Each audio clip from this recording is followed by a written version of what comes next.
রাজ্যের সব তৃণমূল সাংসদ, বিধায়ক, জেলা এবং ব্লক সভাপতির সঙ্গে বৈঠকে বসতে চলেছেন দলের সর্বভারতীয় সাধারণ সম্পাদক অভিষেক বন্দ্যোপাধ্যায়। আগামী ১৬ ফেব্রুয়ারি দুপুরে সেই বৈঠক হবে। ভার্চুয়াল মাধ্যমের বৈঠকে সভাপতিত্ব করবেন অভিষেক। আসন্ন লোকসভা ভোট নিয়ে এই বৈঠকে আলোচনা হওয়ার কথা।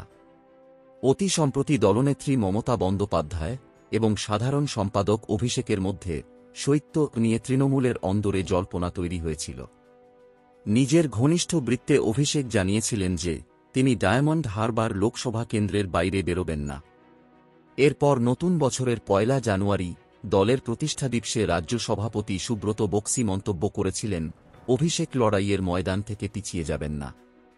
আমার বিশ্বাস, অভিষেক যদি লড়াইয়ের ময়দানে থাকেন তবে দলের সর্বময় নেত্রী মমতাকে সামনে রেখেই লড়বেন। বক্সির এই মন্তব্য অভিষেকের ডায়মন্ড হারবার লক্ষ্যরেখায় কার্যত সিলমোহর দেয় বলে অনেকে মনে করেছিলেন।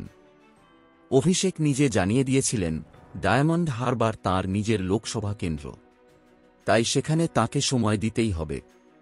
পাশাপাশি দলের সর্বভারতীয় সাধারণ সম্পাদক স্পষ্ট করে দিয়েছিলেন, দল তাঁকে যে দায়িত্ব দেবে সেই দায়িত্ব তিনি পালন করবেন। তারপর মঙ্গলবার কলকাতা ফিরে দলনেত্রী মমতার বাড়িতে প্রায় পৌনে ২ ঘণ্টা বৈঠক করেন অভিষেক।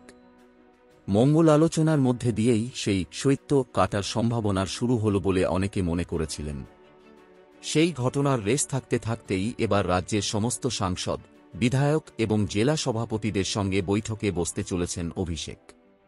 অর্থাৎ নিজের টানা ডায়মন্ড হারবার লক্ষ্যরেখা এবার নিজেই ডিঙোতে যাচ্ছেন অভিষেক, অন্তত এমনটাই মনে করা হচ্ছে।